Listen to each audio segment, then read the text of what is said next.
요한복음 12장 24절로 25절 말씀까지를 같은 목소리로 읽도록 하겠습니다. 시작.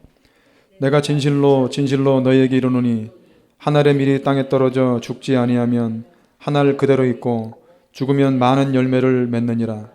자기의 생명을 사랑하는 자는 잃어버릴 것이요 이 세상에서 자기의 생명을 미워하는 자는 영생하도록 보존하리라. 아멘. 오늘 부활절 메시지입니다. 요한복음 12장 24절 25절 말씀까지를 중심으로 날마다 부활 생명을 체험하는 비결, 이러한 제목으로 우리 하나님 말씀을 함께 나누도록 하겠습니다. 저는 오늘 부활주일을 맞이해서 단지 오늘 이 부활 신앙이, 부활 주일의 말씀이 단지 우리 머릿속에 이렇게 머물러 있는 것이 아니라 1년 365일 우리가 부활 생명을 경험하고 또 그 부활 생명을 체험하고 그렇게 살 수 있게 되기를 간절히 소망합니다. 꼭 그렇게 되셔야 됩니다. 이게 이 부활주일 되면은 또 부활절이 다가왔구나, 뭐 사순절이 다가왔구나, 뭐 고난주간이 다가왔구나 이러는데 사실은 그 뭐 좋은 거지만은 정말 이 예수님을 제대로 만난 사람들은 그냥 1년 365일이 그냥 다 부활주일이에요. 다 부활주일이지 뭐 절기에 따라 뭐 이렇게 갑자기 막 부활을 되새기고 이런 게 없어요. 그냥 날마다 부활 생명이 없으면 살 수가 없게 돼 있어요. 이 구조 자체가 그렇게 돼 있어요. 이 머리로 믿는 신앙은 그냥 뭐 동의는 할 수 있지만 뭐 그런 게 있구나라고 말할 수 있지만 이 성경에 나와 있는 그 말씀들이 경험이 되려면은, 이게 내가 체험이 되려면 이게 머리에 있는 그게 지식이 내 가슴으로 내려와야 됩니다. 이게 내려와야 여기서 이제 신앙이라는 게 생기는 거예요. 가슴에서. 머리는 이게 창고기 때문에 씨가 떨어져도 열매가 안 열려요. 근데 가슴은 밭이기 때문에 이 씨가 떨어지면 거기서 싹이 납니다. 근데 오늘날 많은 사람들이 머리에 신앙 갖고 뭐 부활절도 맞이하고 이러는데 그거는 아무 의미가 없어요. 능력이 없어요. 그래서 저는 사실은 이 부활절 메시지가 정말 여러분들에게 정말 그 머리의 지식이 아니라 정말 가슴으로 내려가서 여러분들이 부활 신앙 때문에 정말 어찌할 수 없는 어떤 그런 막 하나님의 그 생명력이 막 꿈틀꿈틀거리는 막 그러한 능력들이 여러분의 삶 가운데서 일어나기를 예수님의 이름으로 축복을 드립니다. 우리가 오늘 본문 말씀을 잘 보십시오. 정말 잘 보면 하나의 원리가 나와 있어요. 여기서 우리가 하나 공식을 유출을 해놔야 되는데 어떤 공식이냐면 한 알의 밀이 땅에 떨어져 죽지 아니하면 한 알 그대로 있고 죽으면 많은 열매를 맺느니라. 그렇게 나와 있습니다. 이 어떤 공식이냐면은 이겁니다. 죽으면 열매를 맺지만 죽지 않으면 열매를 맺지 못한다. 예수님이 죽으셨기 때문에 부활이 있었고 그 부활이 있었기 때문에 지금 우리가 여기까지 올 수 있었던 것이에요. 그러니까 예수님이 죽지 않았다면 부활도 없고 열매도 없는 것입니다. 부활이라고 하는 것은 그냥 갑자기 살아있는 사람이 뭐 엘리야처럼 올라가는 그런 게 아니라 이 부활이라고 하는 것은 사전적인 의미로 다시 태어난다 그런 뜻이거든요. 한자를 풀어보면 다시 태어난다, 다시 살아난다 그런 의미거든요. 그러니까 반드시 죽음을 전제로 해야 돼요. 그러니까 죽지 않으면 부활도 없다. 믿어지십니까? 그러니까 여러분들이 부활 생명을 갖기를 원하시면 여러분 죽으셔야 돼요. 그게 공식이에요. 근데 우리가 죽지 않으면 우리는 평생을 교회를 다녀도 이 부활 신앙 근처에도 못 갑니다. 부활 신앙이 뭔지를 몰라요.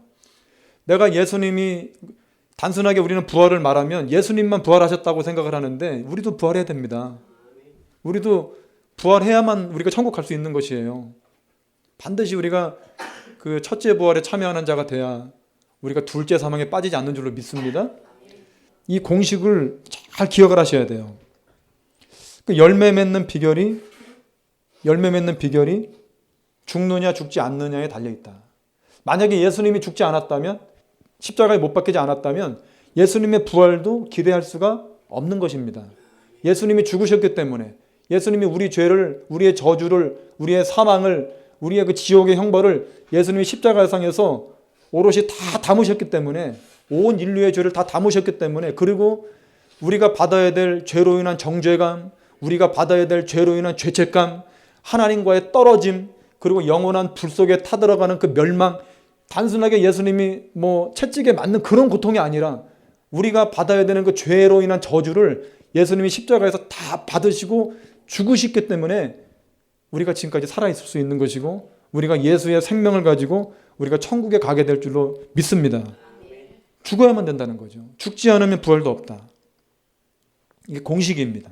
그러니까 죽는 것과 이 부활은 뗄래야 뗄 수 없는 그냥 쌍둥이와 같은 아주 밀접한 관계가 있는 것입니다. 예수님도 죽음을 경험하시고 부활하심으로 죽었다가 부활한 것처럼 부활한 첫사람, 그러니까 인류 역사상 사람으로 태어나서 죽었다가 다시 부활하는 경우는 예수님이 첫 번째 열매예요.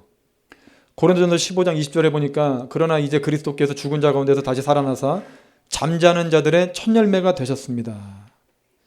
그러니까 죽었다가 부활한 첫사람이라는 거죠. 예수님께서. 그러니까 예수님 외에는 이 땅에 사람으로 태어나서 죽었다가 부활한 사람은 단 한 사람도 없다라는 거예요.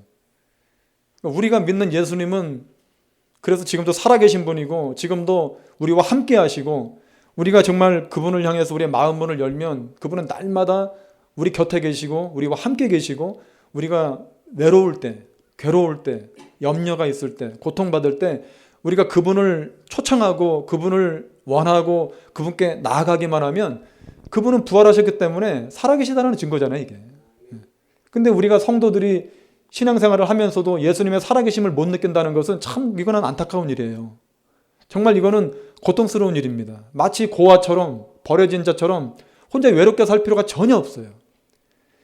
우리가 기도의 장소로 나가서 주님의 살아계심을 느끼게 하여 달라고 간절히 기도하고 하나님이 내 마음을 만져주시고 내가 고아처럼 버려진 자가 아니라 날마다 주님과 함께하는 그 믿음을 나에게 허락하여 달라고 우리가 날마다 간절하게 그분께 나아가서 기도하시게 되면 주님은 반드시 당신의 살아계신 능력을 우리 마음속에 부어주게 될 줄로 믿습니다. 나가셔야 돼요. 기독교인에게 단 한 가지 원리는 하나님께로 나가는 신앙이 되어야 됩니다. 뒤로 물러가면 하나님이 기뻐하지 않습니다. 히브리서 10장 말씀처럼 뒤로 물러가는 자는 멸망한다 그랬어요. 예수를 과거에 아무리 잘 믿어봐야 그거는 하나님 앞에 아무런 기쁨을 드리지 못해요. 지금 잘 믿고 있어야 돼요. 지금 나아가고 있어야 돼요. 지금 우리가 회개의 열매를 맺으면서 계속해서 우리가 하나님을 향해서 앞으로 나가야 될 줄로 믿습니다. 내가 비록 유혹을 받고 정죄감을 받고 또 죄를 짓고 넘어졌을지라도 뒤를 바라보지 말고 우리의 희망은 주님이시기 때문에 그냥 주님을 보고 앞으로 나가서 그분께 회개하고 또 믿음을 달라고 간구하고 또 회개하고 믿음을 달라고 간구하고 뒤로 물러가지 말고 혼자 고민하지 말고 혼자 염려하지 말고 죄책감에 사로잡혀서 지옥 가면 어떡하지? 내가 멸망하면 어떡하지? 내가 거듭나지 않은 거 아닌가? 내 회개가 거짓인가? 가짜인가? 고민하지 마시고 하나님 앞에 나가서 회개하시고 믿음을 회복하면 되는 것이에요. 간단한 원리입니다. 하나의 원리입니다. 다른 원리가 없어요. 하나님께 나가는 겁니다. 기독교는. 하나의 원리입니다. 앞을 향해서 계속해서 십자가라고 하는 표대를 바라보고 계속해서 그냥 막 무대뽀로 불도저처럼 밀고 나가는 거예요. 마귀가 옆에서 뭐 참소를 하든 말든 과거에 옛날에 내 과거의 옛사람이 나를 끌어당기든 말든 내 태상이 어쨌든 말든 내 기질이 어떻든 말든 응? 자기 생각하지 말고 자기 바라보지 말고 나 바라보면 무조건 넘어지니까 나 바라보면 무조건 실망하니까 응? 예수 잘 믿는 사람들이 자기 바라보다 넘어지는 경우가 많아요. 예수 잘 믿는 사람 중에 신실한 사람 중에 믿음이 좋은 사람 중에 자기 바라보다가 넘어지고 옆 사람 바라보다 넘어지는 사람 많아요. 왜 나를 바라봅니까? 왜 나를 바라봐요? 나를 바라보면 절망밖에 없어요. 저도 저를 바라보면 설교할 힘을 다 잃어버려요. 얼마나 부족한지 정말 내가 성도들 앞에서 말씀을 전하고 설교한다는 것이 얼마나 부끄러운지 도저히 설교할 수 없어요. 그러나 주님 바라보고 나가면 나는 약하오니 주님이 나를 써주실 줄 믿습니다. 그 은혜를 갖고 나가니까 하나님께서 그래도 부족하나마 써주시는 줄 믿습니다. 여러분들도 삶 속에서 어려운 일이 있을 수 있고 넘어질 때도 있고 믿음이 약했을 수도 있고 믿음이 약해서 정말 지하실까지 떨어질 때도 있지만은 혼자 고민하지 말고 주님께 나갔어요. 한 가지 원리를 가지고 다른 원리가 없어요. 한 가지 원리가 있고 주님께 나가서 하나님께 나가서 그 앞에서 해결 받으시면 돼요. 거기 나가서 회개하고 거기 나가서 믿음의 주여 온전케 하시는 예수를 바라보면 예수님께서 믿음 주십니다. 나가면 믿음 생겨요. 안 나가고 혼자 고민하고 혼자 염려하면 마귀에게 밟혀버리는 거예요. 마귀가 생각을 다 뒤숭숭하게 만들어버리고 마귀가 그 마음을 다 어지럽힌다는 거예요. 주님께 나가시기 바랍니다. 주님께 나가서 믿음 있게 사세요. 믿음을 갖고 사세요. 교회 다니면서도 멸망하면 얼마나 안타깝습니까? 뒤로 물러가지 마시기 바랍니다. 부활 생명은 앞으로 나가게 하는 신앙이에요. 믿습니까? 부활 신앙은 뒤로 빠지는 것이 아니라 연어처럼 그냥 곰한테 잡혀 먹기든 말든 앞으로 나가서 알 낳고 거기서 죽는 거예요. 우리가 하나님께 나가서 거기서 우리의 목적을 이루고 천국을 이루고 그리고 영원을 주님과 함께 사는 것이 그게 우리의 신앙생활의 최종 목표입니다. 세상도 바라보지 말고 돈 벌려고 하지도 말고 뭐 사업 좀 잘해가지고 뭐 좀 장사 좀 잘해보려고 그런 꼼수도 부리지 말고 하나님께 다 맡기고 그냥 앞을 보고 나가시면 돼요. 주님께 나가면 주님께서 우리의 모든 문제를 해결해 주시고 우리에게 그 부활 생명으로 우리를 인도해 줄 줄 믿습니다. 그게 바로 부활 생명입니다. 그게. 이것이 없이 어떻게 우리가 정말 이 세상을 이길 수가 있고 어떻게 우리가 신앙생활의 승리자가 될 수 있겠습니까? 여러분, 예수님의 부활이 사랑으로 대표되는 성령의 열매의 첫 열매가 되셨다라는 거예요. 첫 열매. 성령의 열매 중에 첫 열매. 여러분 이 공식을 잊지 마시기 바랍니다. 다시 강조합니다. 따라서 해보세요. 죽어야 열매 맺는다. 죽지 않으면 열매가 없다. 근데 하나님은 뭘 원하십니까? 열매를 원하시죠. 여러분 열매를 가볍게 생각하시면 안 돼요. 성경은요 전체를 잘 여러분들이 보시면은 여러분 잎이 무성한 무화과 나무 비유도 여러분 예수님이 저주 받았죠. 이거는 교회 다니는 그 당시에는 그 유대인들에게 대한 그 비유였지만 지금은 교회 안에 있는 우리들에 대한 비유입니다. 교회는 다니지만 머릿속에 지식은 많고 회개도 알고 거룩도 알고 어떻게 사는 방법은 아는데 열매가 없어요. 삶이 변하지 않는 거예요. 마음이 변하지 않는 거예요. 그런 사람들은 저주받는 거예요. 성령이 그 안에 계시지 않기 때문에 그런 거예요. 열매가 왜 중요하냐면 열매는 우리 노력으로 맺힐 수 있는 게 아닙니다. 열매는 오직 하나님만 맺혀줄 수 있는 그런 거예요. 사과나무의 사과가 아니라 이 열매는 하나님의 성품인 것입니다. 그러니까 하나님만 맺힐 수 있어요. 근데 하나님이 맺으려면 하나님이 우리 안에 들어오셔야 되는 거예요. 신약 시대라는 게 뭐냐면 살아계신 하나님이 우리 안에 들어오시는 게 신약 시대예요. 믿습니까? 구약하고 게임이 안 되는 거예요. 그러니까 구약의 율법주의 율법 성도들하고는 우리는 게임이 안 되는 아주 새 언약을 받은 사람들이에요. 새 언약이 뭡니까? 하나님이 내 안에 들어오신 사건이에요. 믿습니까? 근데 하나님이 내 안에 사신다면 거부할 수 없는 어쩔 수 없는 증거가 나타나야만 돼요. 증거가. 그게 뭡니까? 그게 열매예요.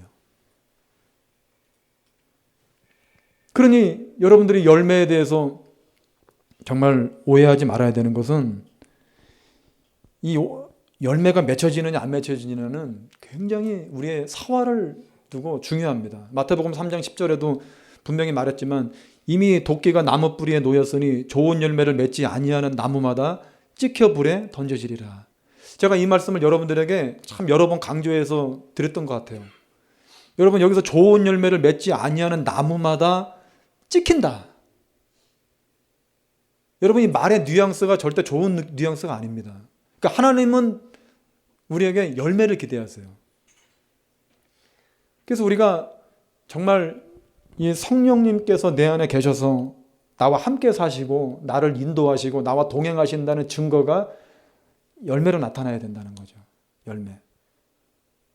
근데 아까 우리가 부활의 첫 열매가 예수님이시라고 그랬잖아요. 근데 그 열매를 맺기 위해서 예수님이 어떻게 하셨어요? 십자가에서 죽으시고 첫 열매가 되셨어요. 근데 우리도 만약에 이 열매가 열리려면 이 좋은 열매가 예수님이 맺으신 그 열매는 아주 좋은 열매입니다. 예수님이 이 좋은 열매를 맺으셨기 때문에 이 멸망으로 한없이 멸망 쪽으로 가던 우리 많은 사람들이 구원의 빛을 받게 된 거예요. 예수님의 그 열매 때문에. 여러분, 우리도 마찬가지로 이 열매 맺는 신자가 되기를 원하시죠? 열매 맺어야 되겠죠. 안 맺으면 안 됩니다. 왜냐면 열매를 맺지 않으면 평생을 교회를 다녀도 의미가 없어요. 열매를 맺으면 하나님이 그 사람을 모른다고 그래요. 왜냐면 하나님이 찾으시는 건 열매예요. 네가 구원받은 증거가 뭐냐? 네가 나를 믿느냐? 믿으면 열매가 열릴 거다. 열매는 우리의 노력이 아니라 믿음에 따르는 행함이에요. 믿음에 따르는 열매인 거예요. 행함 믿는 산믿음인 거예요. 내가 잘 믿고 있다는, 내가 하나님을 진짜 믿고 있다는 그 증거가 바로 열매로 나타난다는 거예요. 그래서 열매가 중요하다는 거예요. 근데 오늘날 많은 교인들이 열매에 대해서 모르잖아요. 그냥 오직 믿기만 하면 구원받습니다. 그냥 한 번 구원은 영원한 구원입니다. 이것밖에 모른다고요. 그냥 교회 나가면 자기가 천국 가는 걸로 알고 있어요. 진짜 그렇게 천국 갈 수 있을까요? 많은 사람들은, 많은 주의 종들은 갈 수 있다라고 말하겠지만 저는요, 그분들이 거짓 선지자라고 생각합니다. 절대로 못 갑니다. 왜냐하면 하나님이 원하는 게 열매이기 때문에. 열매 없는 나무마다 찍힌다 그랬잖아요. 그러니까 열매가 뭔지를 우리가 알아봐야 돼요. 잘 신경을 써야 돼요. 이게 우리가 우리의 사활을 중요하게 결정하는 것이기 때문에 그냥 우리가 그냥 교회만 열심히 다니는 것이 아니라 내가 정말 하나님을 믿는 자인가, 내 믿음이 진짜 믿음인가, 그리고 믿음에 따르는 증거가 나의 삶 속에서 나타나는가를 우리가 점검하면서 교회를 다니셔야 돼요. 그리고 삶 속으로 들어가셔야 될 줄 믿습니다. 여러분, 오늘날 신자들 가운데 잎만 무성한 무화과 나무처럼 열매 없는 신자들이 얼마나 많은지 몰라요. 열매가 중요하다는 걸 관심도 없어요. 이런 개념도 모르는 사람 많아요. 그냥 목사의 설교를 그냥 토크쇼 같이 이렇게 재밌게만 그냥 한 20-30분 해주기를 원하지, 이 진리, 내가 어떤 진리를 붙잡아야 천국에 가는가에 대한 관심들이 없다는 거죠. 관심들이. 그냥 교회 나와서 자기가 그냥 성가대하고 찬양팀하고 열심히 뭐 성격부만 들어가서 초급반, 중급반, 고급반, 제자훈련 뭐 이렇게 들어가서 공부하고 또 목장끼리 돌아가면서 밥하고 친교하고, 여러분 그러면 자기가 신앙생활 잘하는 걸로 생각하고 그게 열매인 것으로 생각하는데 그건 열매가 아니에요. 그거는 열매 열린 자가 하는 종교적인 그냥 충성이고 봉사일 뿐이에요. 열매 열린 자가 당연히 하나님을 섬김의 일환으로 그냥 교회에 나와서 하는 그냥 하나의 어떤 행위인 것이지 그 자체가 열매는 아닙니다. 근데 정말 하나님이 원하는 진짜 열매는 관심 갖지 않고 그냥 교회에 나와서 그냥 종교적으로 뭘 열심히 하고 뭐 헌금 드리고 뭐 봉사하고 뭐 하고, 여러분 그것이 마치 열매처럼 둔갑해 버려서 그런 것을 많이 하는 사람들에게 장로님이 되고 권사님이 되고 집사님이 되고 안수 집사님이 되고, 이게 오늘날 교회의 현실이라는 거예요. 이게. 그러니까 하나님이 하늘에서 보실 때 이 시대 교회들을 바라보면서 얼마나 그 마음이 답답하시겠어요. 안 그렇겠습니까? 성경 말씀에 뻔히 써 있는데, 성경 말씀에 어떻게 천국 가는 것인가가 그냥 대나처럼 그냥 밝히 써 있는데 왜 그걸 못 볼까요? 왜 못 볼까? 아버지 뜻대로 순종하기 싫기 때문에 그런 것입니다. 진짜 하나님 뜻대로 살기를 원하지 않는 거예요. 그냥 기독교라는 종교를 갖고 천국에 가기를 원할 뿐, 기독교라는 종교를 가지고 그냥 나중에 하늘 가고 그냥 이 땅에서도 잘 살고 축복받고 그러기를 원하는 것이지, 정말 아버지가 원하는 마음으로 나를 바꾸고 내가 죽기를 원하지 않기 때문에. 죽어야 열매를 맺는 건데, 그냥 죽는다고 그러면 솔직히 이 마음이 기쁜 사람 어디가 있어요? 죽는다는 건 말만 들어도 뉘앙스가 기분이 별로 안 좋잖아요. 무겁고. 근데 여러분들이 잘 이제 깨닫게 되면은 아시겠지만은 죽는 게 기쁨입니다. 죽는 게 행복이에요. 죽는 게 축복입니다. 세상 사람들은 살기 위해 살지만 우리는 죽기 위해 살아요. 진짜 그리스도인들은 어떻게 잘 죽을까 그것만 고민하고 삽니다. 어떻게 내 성품이 죽을까? 내 안에는 이기심이 죽을 수 있을까? 우리 관심은 그거예요. 다른 게 아니에요. 뭐 돈 좀 많이 벌고 무슨 비즈니스 좀 잘해보고 좋은 집 좀 사보고 이런 세상에 썩어질 것들을 향한 것이 아니라 우리의 관심은 어떻게 하면 내 안에 이 정말 처절한 이기심에서 좀 내가 벗어날 수 있을까? 어떻게 하면 내 안에 있는 이 음란과 혈기 이런 것들로부터 내가 좀 벗어날 수 있을까? 이건 어디를 봐도 아버지의 성품과는 완전히 다른 건데. 여러분 이런 고민들이 우리 안에 있어야 될 줄 믿습니다. 여러분 성령의 열매가 사랑과 희락과 화평과 오래 참음과 자비와 양성과 충성과 온유와 절제 9가지 열매인데 어느 것 하나도 이 세상 것이 아니에요. 그렇잖아요. 이거는 하나님의 성품입니다. 근데 하나님의 성품인 이 9가지 성령의 열매가 열리지 않는 자는 찍혀 불에 던져지리라. 여러분, 이거 굉장히 두려운 말씀이지 않습니까? 여러분, 절대로 착각해서는 안 됩니다. 자신이 교회 안에서 어떠한 열심을 내고 있다고 해서 그것이 하나님이 원하는 열매가 아닐 수가 있다는 거예요. 정말 그 사람이 삶 속에서 이러한 성령의 열매를 맺으면서 교회에 와서 찬양도 하고 봉사도 하고 음란도 버리고 이기심도 버린 상태에서 하나님을 닮아가는 마음으로 충성도 하고 봉사도 했을 때 다른 사람이 안 보여요. 그때는 다른 사람들이 뭘 하든 안 하든 상관 안 해요. 그냥 항상 내 목표는 하나님인 거예요. 항상 다른 사람과 비교하니까 항상 시험에 들고 저 사람은 내가 이만큼 하는데 저 사람은 왜 안 하지? 이렇게 하니까 시험 드는 거예요. 근데 우리의 목표는 항상 하나님이기 때문에 내가 어디까지 뭘 하더라도 항상 부족함을 느낄 수밖에 없는 게 신앙생활이에요. 믿습니까?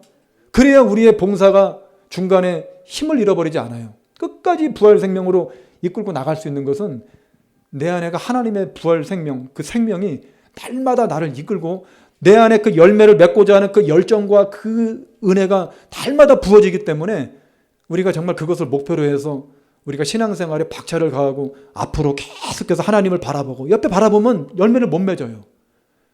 옆에 남편도 바라보지 말고 부인도 바라보지 말고 옆에 뭐 장로님, 권사님, 집사님 다 바라보지 마세요. 그냥 하나님만 바라보고 계속해서 앞으로 나갈 때 거기서 아름다운 열매, 하나님이 맺어주시는 열매들이 우리 가운데서 이렇게 아름답게 열리게 될 줄로 믿습니다. 그 열매들이 우리 안에 반드시 보여질 때 하나님이 기뻐하시고 우리를 축복하시게 될 줄로 믿습니다. 열매라고 하는 것은 하나님의 성품이다. 하나님의 성품에서 나왔다. 이걸 여러분들이 반드시 기억하셔야 돼요.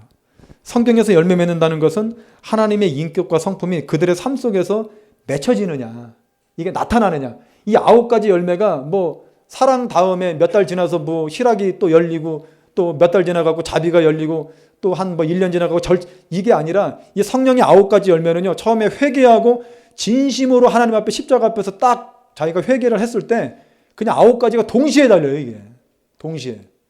어떤 사람은 30배, 어떤 사람은 60배, 사람마다 다 달라요. 그러니까 크기의 강도는 다르지만 이 9가지를 추구하고 9가지를 내 마음속에 갖고자 하는 그 열망, 그 성령님이 주시는 건데 그 마음이 내 안에 들어와요. 나도 선하게 살고 싶다. 나도 이제 좀 참아야 되겠다. 오래 참아야 되겠다. 나도 이제 사람들 미워하지 말아야 되겠다. 싸우지 말아야 되겠다. 함부로 말하지 말아야, 이런 그냥 그게 자동으로, 그냥 내가 노력이 아니라 자동으로 내 안에 그게 막 쓰나미처럼 몰려 들어와요. 이게 성령께서 내 안에 밀고 들어오시는 거예요. 그 성령께서 밀고 들어오시는 만큼 내 안에 있는 그 악들이, 옛사람들이 밀려나가는 겁니다. 믿습니까? 이게 나가는 그것이 바로 성화 과정이에요. 이게. 그래서 우리가 이 구원의 과정들이 이루어 갈 때까지 우리가 계속해서 아버지를 바라보고 아버지의 사랑의 품속으로 계속해서 이 한 가지 원리를 가지고 나가야, 그래야 이 열매들이 쭉 열리지. 나가면서 옆 사람 쳐다보고, 나가면서 우리 남편 쳐다보고, 부인 좀 잘 믿어, 옆 사람에게 이 사람 잘 믿어 하다가 뭐 자기가 못 믿게 돼요. 100% 그래요. 옆 사람의 부족 때문에, 옆 사람의 약점 때문에 내가 넘어지는 거예요.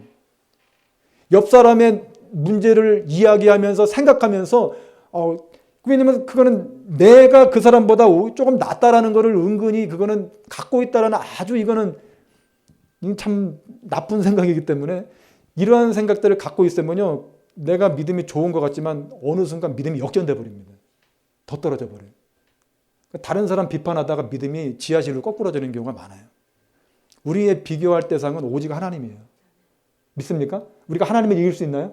하나님의 성품 따라잡을 수 있나요? 그러니까 날마다 가난한 마음으로 나갈 수밖에 없는 거예요. 그게 부활 생명이에요. 부활 생명. 이 부활 생명이 없이 부활절 다가오는 게 무슨 의미가 있어요? 이건 날마다 필요한 거고, 아침에도 필요한 거고, 저녁에도 필요한 거고, 날마다 나와의 그 어떤 싸움 속에서 내가 맞닥뜨려야 되는 생명이기 때문에 이 생명을 가지고 여러분들이 나가야 앞으로 남은 그 여러분들의 남은 여생을 여러분들이 정말 승리하는 믿음으로 살아가게 될 줄 믿습니다. 반드시 그 믿음으로 여러분들이 무장하시고 살아야 될 줄 믿습니다. 여러분 성령의 열매는 다시 말씀드리지만 내가 종교적으로 뭘 했느냐, 뭘 이뤘느냐 이런 게 아니에요. 내가 뭐 1000명 목회를 하고 무슨 뭐 선교지에 가서 교회를 뭐 100개를 세우고 이런 게 사실은 열매일 수도 있지만 열매가 아닐 수도 있어요. 응? 이 말의 의미를 여러분들이 잘 이해를 하셔야 돼요. 항상 순서가 뒤바뀌어 버리면 다 뒤죽박죽 돼버리는 거예요. 예수 안 믿고도요 얼마든지 교회 100개 세울 수 있잖아요. 돈 많은 사람들. 그렇다고 하나님께서 그거를 받아주시겠습니까? 응? 여러분들이 하나님이라도 그냥 알잖아요. 그냥 이 사람이 어떤 동기로 그걸 했는지. 그냥 대본에 딱 보면 아시잖아요. 여러분 오늘날 우리는 이 부분을 정말 잘 이해해야 됩니다. 오늘날 성령의 열매 맺지 못하고 멸망하는 사역자들과 신자들이 너무나 많기 때문에 열매를 맺지 못한다는 건 뭐냐면 그들이 죽질 않는 거죠. 죽어야 예수님이 살아나셔서 예수님의 부활 생명의 역사에서 주님이 일을 하셔가지고 열매를 만드시는 건데 죽지 않으니까 자기가 노력하는 거예요. 그냥 내가 가진 돈으로, 내가 가진 그냥 학벌로, 내가 가진 지식으로 그냥 뭐 선교도 나가고 목회도 하고 무슨 뭐 교회 중직자도 하고 다 하는 거예요. 그냥 내가 가진 걸로. 부활 생명이 아니에요. 하나부터 열까지 하나님의 생명이 내 안에서 흘러나와야 되는데 그럼 내가 죽어야 되는데 그래야 내가 미랄이 땅에 떨어져 죽어야 거기서 많은 열매를 맺는다 그랬잖아요. 이게 하나의 원리잖아요. 공식이고. 근데 이게 안 되면 열매를 기대할 수가 없는 거예요. 하나님이 원하는 열매. 내가 원하는 열매는 내가 맺을 수 있어요. 솔직히. 그렇지만 하나님이 원하는 열매를 맺어야 그게 구원이고 그게 천국인데 이게 안 돼버리면 본인은 열매를 많이 맺었다고 생각하는데 마지막 딱 죽어서 하는 심판석 앞에 가보니까 아무것도 없는 거예요. 이게. 나띵인 거예요. 응? 마태복음 7장 22절처럼 내가 선지자 노릇했습니다. 많은 권능 행했습니다. 죽은 자도 살렸습니다. 근데 예수님 뭐라고 그래요? 이 불법을 행하는 자야 내가 너를 도무지 알지 못. 도무지라는 거 뭐냐면 한 번도 너를 안 적이 없다 그 말이에요. 그게. 한 번도. 도무지라는 것은. 너는 나를 안다고 나를 위해서 죽도록 충성했다고 말하지만 내가 봤을 때는 나는 너를 한 번도 안 적이 없어. 너는 회개도 안 했고 너는 죽지도 않았어. 네 안에 이기심, 질투심, 명예욕, 권력욕, 물질 탐심 그거 갖고도 교회에 와서는 얼마든지 뭐든 다 할 수 있으니까. 어? 여러분 이게 얼마나 무서운 일인지 아십니까?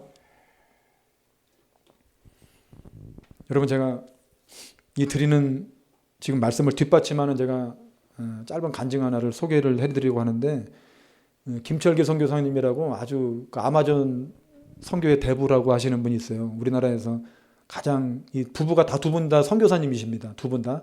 남편 선교사님은 김철기 선교사님이고 부인 선교사님은 이제 허운석 선교사님이라고 유튜브에도 그 아마 그 동영상 자료들이 많이 나와 있는 걸로 알고 있는데 여러분 시간 되시면 한번 이렇게 서치해서 한번 보시면 좋을 것 같고요. 근데 이제 김철기 선교사님이 이제 책을 한 권 쓰셨는데 그 가슴 찢는 회개라는 책을 쓰셨어요. 근데 이 책을 쓴 동기가 있습니다. 그 부인 선교사님이 그 허운석 선교사님이 참 신실하신 그 부인 선교사님이신데 내가 왕 바리새인입니다라는 책을 썼어요.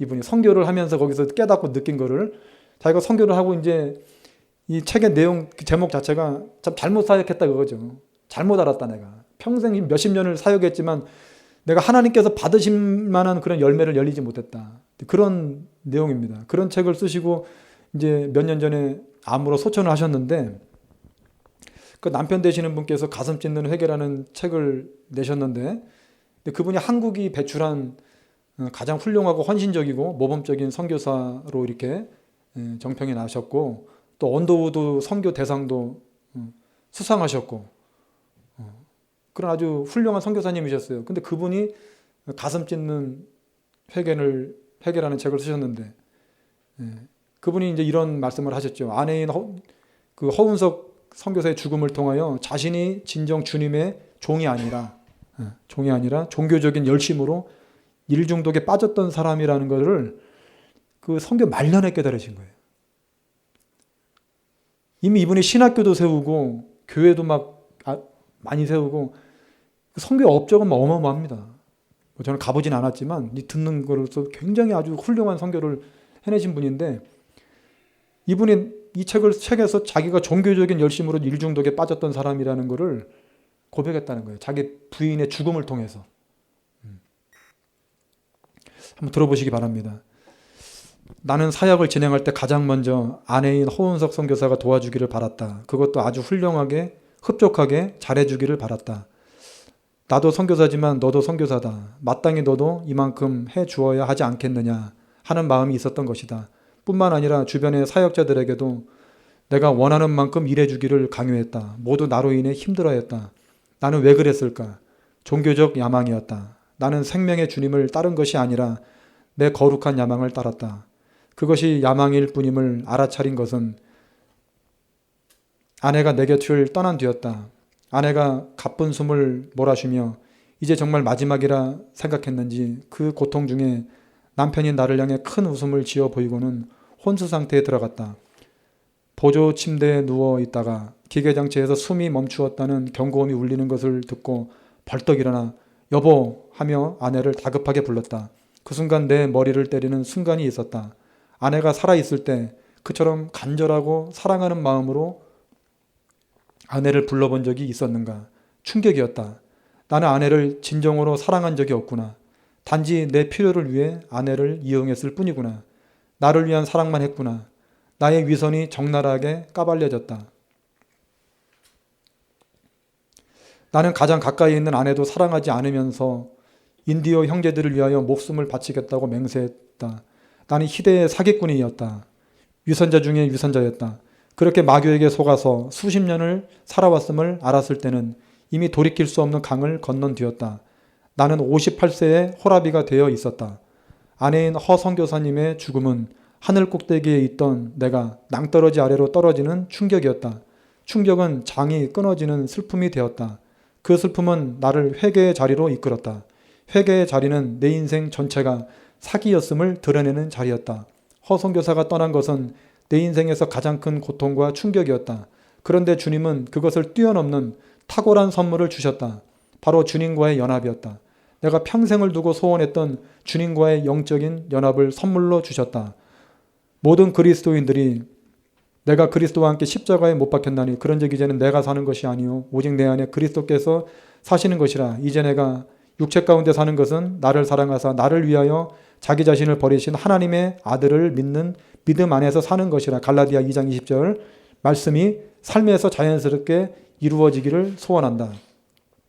그런데 주님과의 그 연합이 내게 이루어졌다. 주님이 선물로 주신 주님과의 연합이 이루어진 후 은혜들이 내 안에 머물고 있다. 주님과의 연합으로 절대로 실수하지 않는다는 의미가 아니다. 하지만 놀라운 것은 평생을 이 변화를 구하며 몸부림쳤는데 한순간에 주님이 밀고 들어와 연합을 이루어주신 것이다. 주님과의 연합은 우리를 향한 주님의 계획이다. 이를 위해 주님은 끊임없이 기회를 주신다. 주님께서 아내를 취하여 가심으로 나는 아내를 잃었다. 나는 비통하고 억울했고 괴로웠다. 그러나 주님은 아내를 취하시고 대신 주님 자신을 내게 주셨다. 세상의 어떤 가치로도 무엇으로도 확신할 수 없는 영원으로 이어지는 절대 최선의 주님과의 연합을 선물로 받은 것이다. 그러므로 내 것이라고 알던 것들은 사실은 주님이 임시로 주신 것들이다. 이제 주님께서 그것들을 다시 취하실 때, 그것들을 잃어버릴 때 나는 감사한다. 여러분, 이런 감정입니다. 여러분, 여기서요, 이 부인 선교사님의 죽음을 통해서 이 남편 선교사님께서 주님과의 연합을 경험했다고 그랬죠. 그러니까 여기서도 하나의 미랄이 죽음으로 말미암아 열매를 맺은 거예요. 여기서 보면은 그 주님과의 연합, 무엇을 통해서? 여러분 주님과 연합되기 원하십니까? 주님과 연합된다는 것은 주님이 내 안에 사시는 걸 내가 느끼는 거예요. 여러분 고린도후서 13장 5절에 너희 안에 그리스도가 계신 것을 스스로 알지 못하느냐? 만약에 그렇지 않으면 넌 버리운 자니라. 우리가 스스로 그걸 모른다면 어떤 사람은 내 안에 주님 계셔. 이거 우긴다고 되는 문제가 아닙니다. 이거는 그냥 내 안에서 정말 그 주님이 주시는 평강과 기쁨과 그분의 사랑의 품속에서 내가 안겨 있으면서 사역도 감당하고 어떠한 사명도 감당하는 어떤 주님이 내 안에 계셔서 어떻게 내가 정말 저항할 수 없는 그러한 어떤 흐름들을 우리가 말하는 것이에요. 만약에 이런 것들이 우리가 느껴지지 않는다면 여러분들이 빨리 회개의 장소로 나가셔야 됩니다. 두려워하지 마세요. 그냥 주님께 하나의 원칙입니다. 하나님을 향해 나가는 거예요. 나가서 주님, 내가 주님과 연합하고 싶습니다라고 말하시는 거예요. 주님, 나와 연합하여 주옵소서. 내가 무엇을 회개하기를 원하십니까? 나에게 무엇이 문제입니까? 주님, 내가 어디서 무엇보다 잘못되었습니까? 간절하게 간구하게 되면 주님께서, 성령께서 우리에게 알려주시거든요. 네가 이것 때문에, 네가 세상에 빠져 있고 자녀들에게 빠져 있고 네가 물질에 빠져 있고 사업에 빠져 있고 그것들 때문에 내가 너와 연합할 수 없는 이유다, 그것이. 응? 네가 그걸 버릴 수 있겠느냐? 그걸 내려놓을 수 있겠느냐? 그거에 대해 죽을 수 있겠느냐? 그럼 내가 너에게 들어가나? 내가 너와 연합하나? 이제부터는 내가 네가 노력하지 않아도 내 생명으로 내가 너를 사용하리라. 믿습니까? 그게 바로 뭡니까? 성령의 열매예요. 그게. 여러분, 아직도 세상에 미련이 있으십니까? 아직도 세상에서 누리고 싶은 게 있으십니까? 아직 돈 많이 벌고 싶습니까? 아직도? 응? 그게 천년만년 갑니까? 아닙니다. 오직 주님과의 연합만이, 주님이 나와 함께 하시는 것만이 최고의 복이고 그게 최고의 기쁨인 줄 믿습니다. 이거를 깨닫는 성도가 온 우주를 다 가지는 것보다 더 놀라운 축복인 것을 여러분들이 반드시 믿어야 될 줄 믿습니다. 여러분, 이 선교사님의 간증처럼 평생을 오지에 가서 선교한다 할지라도 모든 것이 수포로 돌아갈 수 있다는 사실을 깨달아야 돼요. 저는 한때는 선교사님들을 정말 존경했어요. 지금도 존경합니다. 어떻게 그런 데 가서 선교할까? 근데 선교사님들이 다 그렇게 신실한 건 아니더라고요. 중심이 좀, 동기가 좀 바르지 못하고 그런 분도 많아. 좋으신 분도 분명히 있지만은 여러분, 교회 안에도 마찬가지예요. 이 선교사님이 정말 그 오지에 가서 신학교를 세우고 교회를 세우고 막 목사 안수를 주고 그렇게 많은 사역을 할 때까지 얼마나 많은 피와 땀을 흘렸겠어요. 그렇지만 마지막 때 본인은 거짓말장이었고 사기꾼이었고 바리새인이었고 그걸 고백하지 않습니까? 이 선교사님께서 말년에 부인 선교사님의 죽음을 통해서 가까스로 자신의 사역과 자신의 삶이 거짓된 것임을 깨닫고 철저히 회개했지만 안타깝게도 오늘날 이러한 깨달음을 갖지 못한 채 그저 교회에 나와서 열심히 사역하고 봉사하고 온갖 것들을 다 하지만 결국은 멸망으로 가고 있는 사람들이 넘쳐나고 있다는 사실이에요. 이 사실을 누가 알겠습니까? 그냥 교회 나와서 열심히 하면 저 성도는 그냥 열심히 하는 성도고 은혜가 믿음 좋은 분이야 이렇게 생각하지, 다 사람들은 자기 눈에 보이는 것으로 신을 만들고 이 목사님은 위대하신 분이야, 좋은 학교 나오시고 인품이 좋으시고, 사람들은 전부 그걸 보고 신을 만든단 말이에요. 자기 마음속에. 예수님이 신이 되셔야 되는데, 예수님이 유일한 신이 되셔야 되는데 그게 아니라는 거예요.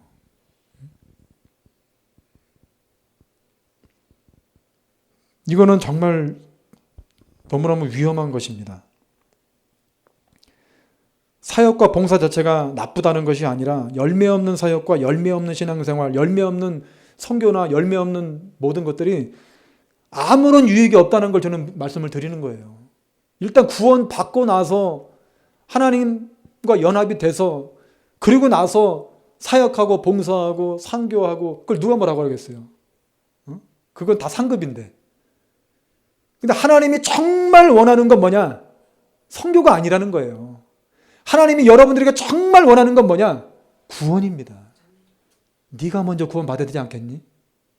네가 먼저 천국 가는 사람 돼야 되지 않겠니?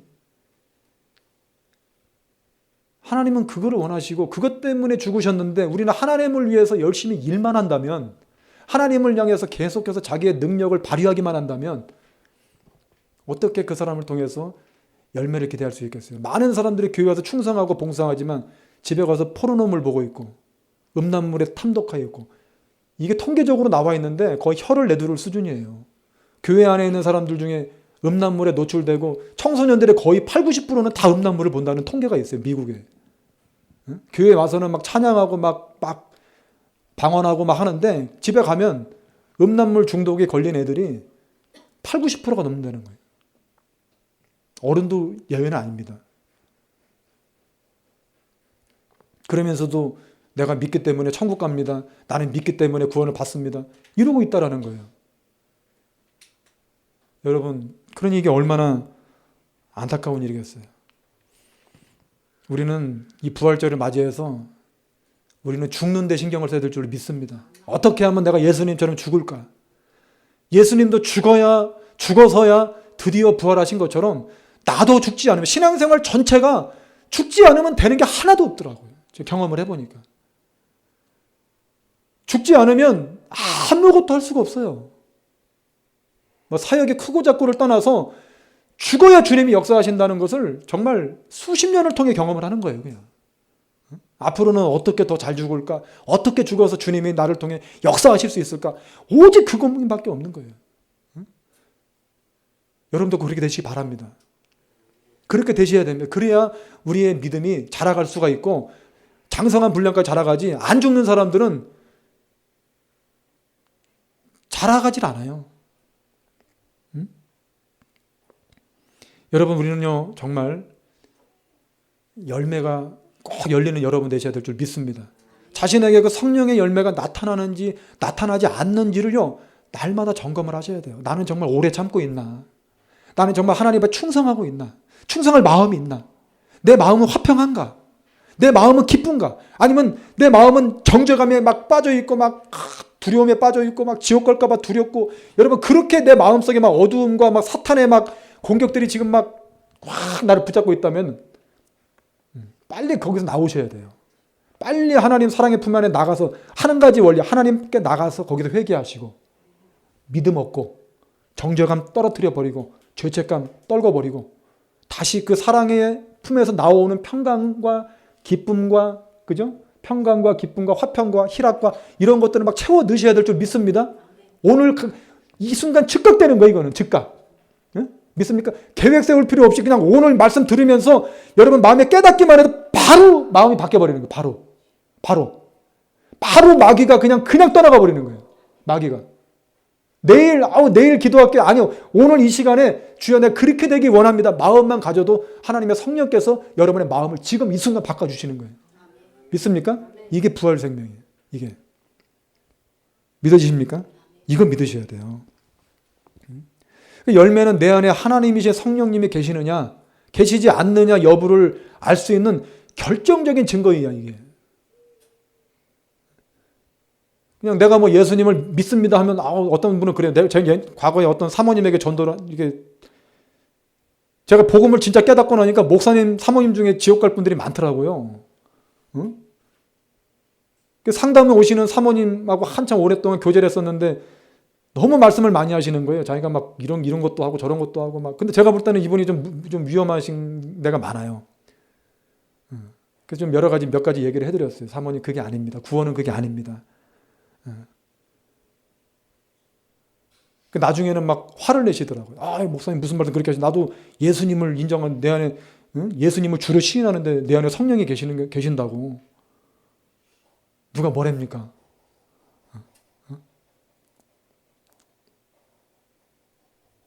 근데 주님은 성령이 계시느냐 안 계시느냐를 뭘로 아시겠다고 그래요? 열매로 아시겠다는 거예요. 입으로 고백하는 거 아무 의미 없다는 거예요. 그래서 열매가 중요한 거예요. 그래서 열매 여부는요, 우리의 구원 여부를 결정하는 그냥 바로미터입니다. 바로미터. 시금석이에요. 그래서 여러분들이 꼭 여기에 신경 쓰는 여러분 되시기를 주님의 이름으로 축복드립니다. 열매는 내 힘과 내 노력으로 열리는 성질의 것이 아닙니다. 열매는 하나님의 성품이기 때문에 하나님께서 직접 맺어 주셔야만 열리는 거예요. 그래서 우리가 할 일은 뭘까요? 열매 맺기 위해 노력해야 됩니까? 그런 노력의 의미가 없어요. 우리가 노력한다고 열매가 열릴까요? 열릴 수는 있겠죠. 어느 정도는. 근데 어느 정도 열리다가 말아버립니다. 그리고 문제는 열매가 열리면서 내 마음이 기뻐야 되는데 열매가 열리면서 마음이 편하지가 않아요. 내가 노력했기 때문에. 하면서도 괜히 옆 사람 쳐다보이고, 하면서도 괜히 불만이 있고, 하면서도 괜히 마음에 기쁨이 없어요. 근데 항상 열매는 뭐냐면 자발적으로, 기쁨으로, 평강으로 해야 돼요. 평강 속에서 열려야 돼요. 그게 진짜 열매입니다.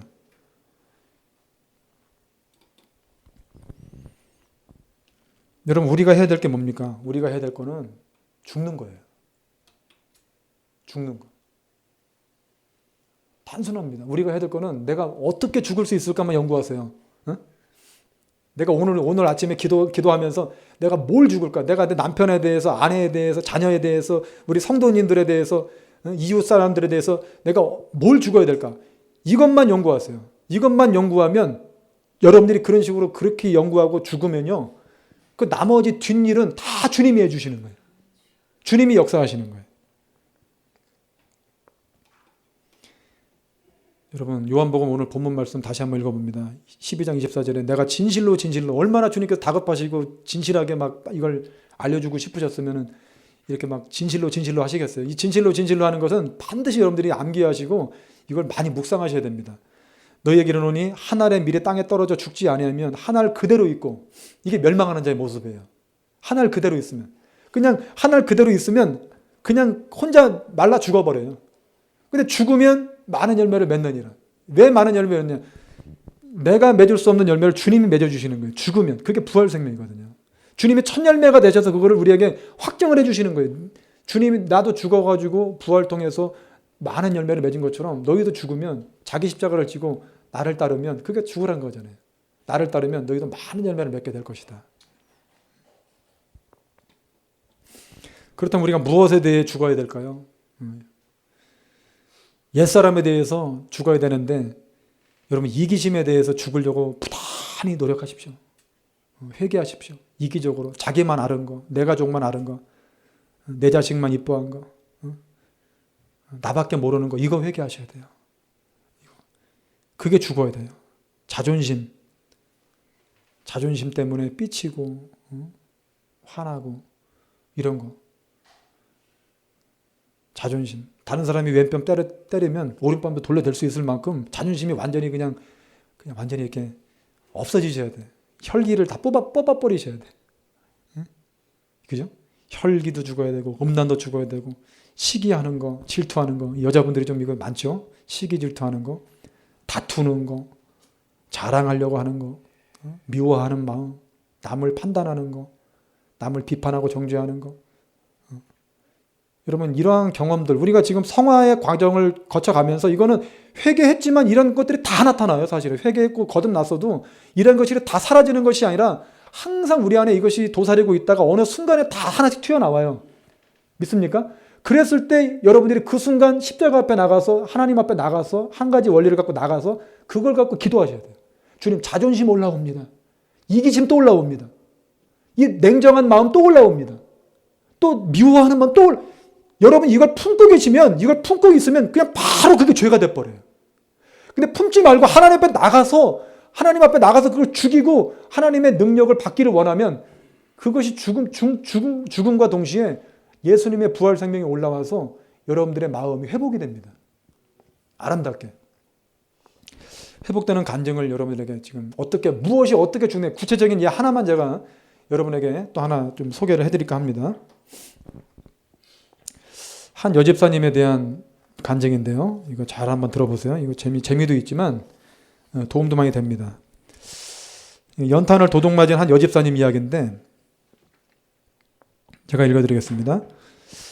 한 여집사님이 추운 겨울날 저녁에 연탄을 잘 피워놓고 잠자리에 들었는데 밤중에 너무 추워 나가보니 아궁이에 연탄이 없어진 것입니다. 다음날 저녁에도 연탄이 잘 피는 것을 보고 잠이 들었는데 밤이 견딜 수 없이 추워서 나가보니 또 연탄이 없어진 것입니다. 아궁이가 텅 비어 있었습니다. 이것은 분명 옆방 사람의 소행이 분명하다고 생각했지만 교회 집사인 자기가 대놓고 싸울 수도 없고 해서 참고는 다음날 저녁은 자는 척하고 지켜보기로 했습니다. 아니나 다를까 밤이 깊어지자 옆방 아주머니가 살그머니 나오더니 자기 아궁이에서 잘 타는 연탄을 빼가는 것이었습니다. 뛰어나가서 현장에서 잡을까도 생각했지만 그렇게 되면 큰 싸움이 벌어질 것 같아 참았습니다. 이런 일이 무려 2주간이나 계속되었습니다. 어느 날 그 옆 아주머니가 찾아와서 제가 연탄을 가져간 줄 알고 계셨죠? 하는 것입니다. 그러면서 사실은 남편이 사업에 실패해서 어려웠는데 점쟁이를 찾아가 물었더니 누구와 실컷 싸우면 남편의 애군이 물러가고 행운이 온다고 했다는 것입니다. 그래서 누구와 대판 싸움을 하려고 옆집 연탄을 가져갔는데도 도저히 싸움이 되지 않았다고 실토하는 것이었습니다. 그래서 집사님은 그런 일을 계기로 점쟁이의 잘못됨을 깨우쳐주고 전도하여 그 가정이 모두 구원을 받았다는 것입니다. 여러분, 그 집사님은 얼마든지 정당한 이유를 가지고 연탄불을 가져가는 여자와 싸울 수 있었을 것입니다. 사람들은 틀림없이 그 집사님의 편에 서 줄 것입니다. 그런데 그 집사님은 모든 사람이 자기 편이 되어 주어도 예수님 한 분이 자기 편이 되어주지 않는다면 안 된다고 생각했습니다. 예수님께서 자기를 참아주고 견디어주고 용서하여 준 것 같이 자기도 예수님처럼 용서의 삶을 살고자 했습니다. 그러자 생명의 기적이 일어났습니다. 전도의 기적이 일어났습니다. 이와 같이 우리도 내 자아가 깨어지고 죽어짐을 통해서 예수의 부활 생명으로 살게 되기를 바랍니다. 이런 간증입니다. 여러분, 이것이 바로 죽는 것이고 이것이 바로 부활 생명입니다. 부활 생명이 역사할 때 나도 살아나고 우리 주변도 살아나는, 내 남편이 살아나고 아내가 살아나고 자식들이 살아나고, 내가 부활 생명으로 무장해 있으면 주변 사람들이 다 따뜻해지는 거예요. 다 거기서 힘을 얻고 저 하나님이 정말 계시는 거 맞구나. 하나님 정말 계시는 것 같구나. 그것도 궁금증이 유발될 때 전도가 된다는 거죠. 이것이 바로 오늘 우리가 설교 제목 따라해 보겠습니다. 날마다 부활 생명을 체험하는 비결. 결국 말씀에 순종하는 거. 이 여집사님이 말씀에 순종해서 결국은 그 화를 참고 미움을 참고 견뎌냈던 것처럼 이게 바로 죽는 거예요. 이게 모든 순간순간. 우리가 한 가지 아주 단적인 예를 들었지만 이 죄라고 하는 양상은 다 똑같아요. 다 이 죄가, 이 죄에 맞닥뜨리고 유혹에 맞닥뜨리면 우리 안에 과거의 성정들이 막 올라와요. 미움, 질투, 시기, 막 분노, 막 모든 것이 막 다 짬뽕돼서 올라와요. 그랬을 때 우리가 바로 달려가지 말고, 바로 우리가 입을 열지 말고, 그때 주님 말씀을 생각하고 내가 이거 없어도 살지, 내가 이 상황 그냥 덮어주고 가도 내 삶에 아무 문제 없지, 이렇게 생각하고, 우리가 한국 속담에 참을인자 3번이면 살인을 면한다는 말이 있는 것처럼 그냥 하나님 말씀 붙잡고 참고 그냥 그 순간을 모면하면 그 순간을 통해서 많은 열매들이 나타난다는 것이 성경의 말씀인 줄 믿습니다. 이게 바로 죽는 것이고, 이게 바로 우리가 365일 가져야 될 부활 생명이에요. 부활을 어렵게 생각하지 마세요.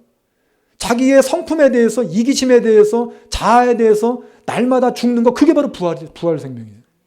그게 바로 하나님의 생명을 날마다 체험할 수 있는 유일한 비결이에요. 어느 때는 생명을 체험하고 어느 때는 생명을 체험하지 않고, 그게 없어요. 아침부터 저녁까지 날마다 우리가 그 생명을 체험할 수 있게 되는 것이에요. 믿습니까? 그러면 그 결국은 천국입니다. 그 결국은 아버지의 나라입니다. 아버지의 영원한 생명입니다. 여러분, 이런 경험 하고 싶지 않으십니까?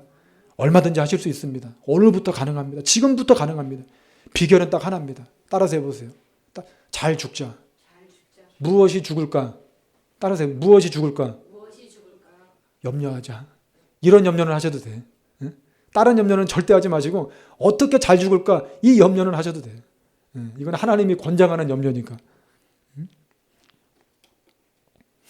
여러분, 자신의 전부를 십자가 앞에 내려놓고 이제 정말 예수님 그 주변에서 왔다 갔다 하는 신자 되지 마시고요. 자신의 삶 전부를 주님께 드리시기로 결단하세요. 앞으로 남은 삶을 내가 정말 생명을 다해서 주님만을 섬기겠다라고 결단하시기 바랍니다. 그랬을 때 정말 예수의 그 부활 생명이 날마다 우리를 이끌어주게 될 줄로 믿습니다. 여러분, 고린도후서 4장 10절 이하에 보니까 우리가 항상 예수 죽음을 몸에 짊어지면 예수의 생명이 또한 우리 몸에 나타나게 하려 함이라.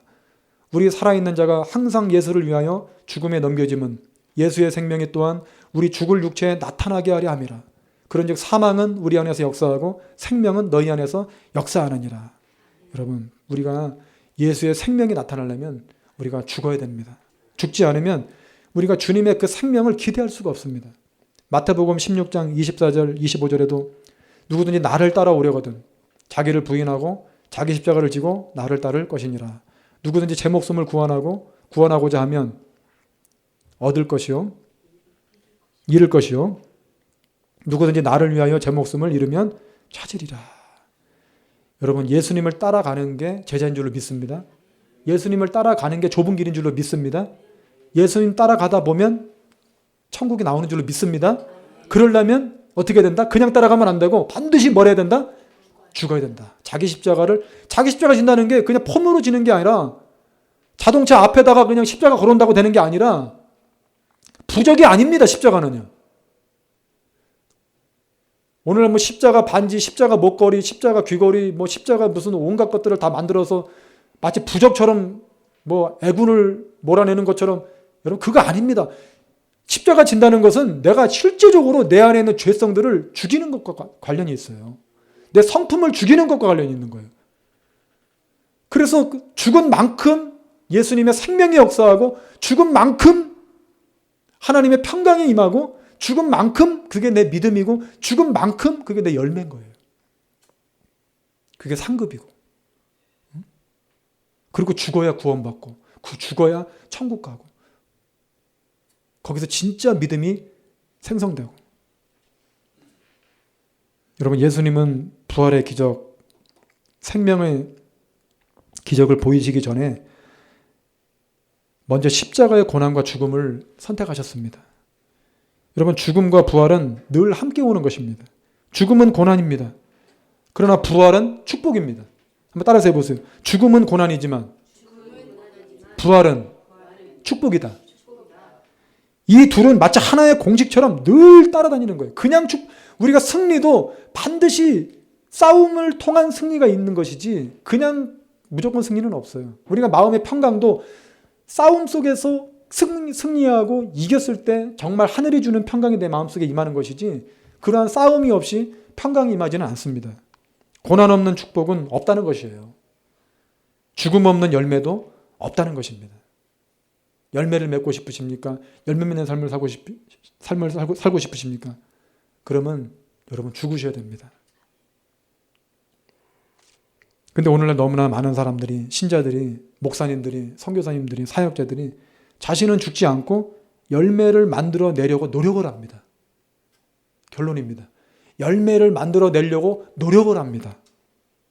아까 김철계 선교사님의 간증이 이것을 잘 대변해 줍니다. 이분은 그래도 부인의 죽음을 통해서 말년에 깨달아서 구원의 빛을 받았지만 평생 선교하고 지옥 갈 선교사님 많아요. 평생 교회 다니고도 멸망할 사람이 많아요. 죽지 않고 열매를 만들어 내려고 하니까, 죽지 않고 열매를 보려고 하니까 얼마나 본인도 힘들고 지치고 주변 사람들도 얼마나 힘들겠어요. 애절하지 않겠어요. 그 인간의 노력은 이만큼 허무하고 공허한 것입니다. 여러분들은 열매를 만들어내려고 노력하지 마시고 이제부터는 죽기 위해 노력하기 바랍니다. 그러면 하나님께서 부활 생명으로 우리에게 열매를 맺어주게 될 줄로 믿습니다. 오늘 우리가 부활주의를 맞이해서 자기 십자가를 지고 이제 날마다 바울처럼 날마다 죽는 길을 선택하게 되기를 예수님의 이름으로 축복합니다. 죽을 때는 고난이었지만 주님께서 날마다 여러분들의 삶 가운데서 놀라운 열매를 맺게 하실 것을 주님의 이름으로 축복드립니다. 기도하겠습니다. 우리 시간 같이 한번 기도하겠습니다. 내가 죽지 않은 게 뭐가 있나? 뭐에 대해 죽어야 될까? 내 지금까지의 신앙생활은 바른 것이었나? 내가 추구했던 것은 무엇인가? 하나님은 나를 기뻐하실까? 아니면 나를 모른다고 하실까? 나에게 어떤 말씀을 하실까? 우리가 이 시간 회개도 하면서 또 회복도 하면서 우리 간절하게 우리 한번 들은 말씀 기억하면서 우리 한번 기도하면서 나가도록 하겠습니다. 아버지 감사합니다. 주님 역사하여 주시고 은혜 베풀어 주시옵소서. 아버지 하나님, 저희들은 너무나 교만하고 이기적이고 혈기 많고 비판하기 좋아하고 정말 어느 것 하나 하나님 영광에 이르지 못하고 늘 하나님 죄악 가운데서 거짓과 연약함 속에서 헤매고 있습니다. 하나님, 오늘 이 시간 우리가 하나님의 성령의 빛을 받고 하나님의 은혜의 빛 속에서 나는 과연 바리새인인가 아니면 참된 신자인가, 나는 천국 갈 자인가 멸망으로 가는 자인가? 나는 앞으로 나가는 자인가? 뒤로 물러가 있는 자인가? 내 마음은 평강한가? 내 마음은 두려운가? 하나님 자기를 보기를 원합니다. 자기를 바라보고 아버지의 뜻이 무엇인지 깨닫고 이 시간 다시금 연어가 앞으로 물살을 헤치고 상류로 올라가는 것처럼 우리가 단 하나의 원래를 가지고 아버지의 품을 향하여 천국을 향하여 또 달리고 또 나아갈 수 있는 그 은혜를 허락하여 주시옵소서. 뒤로 물러가지 않기를 원합니다. 뒤로 물러가면 하나님이 기뻐하지 않습니다. 우리가 잘못된 신앙관을 갖고 하나님을 오해하거나 하나님에 대해서 편견을 갖고 있다면 그것은 크나큰 어두움입니다. 하나님은 사랑이십니다. 하나님은 나의 아버지이십니다. 하나님은 우리의 어머니 같은 분입니다. 내가 잘못했다고 나를 버리시는 분이 아닙니다. 내가 나가 회개하기만 한다면, 그분을 추구하며 그분 앞에 죽기를 원한다면, 그분은 오늘도 우리에게 한량없는 열매를 맺어주실 우리의 아버지이신 것을 깨닫고 오늘도 하나님 믿음으로 주님 앞에 나가게 하시고 아버지의 그 사랑의 품 안에 안길 수 있도록 주님 도와주시기를 원합니다. 하나님, 우리 성도들 한 사람 한 사람 하나님 사랑의 품 안에 안아주시기를 원합니다.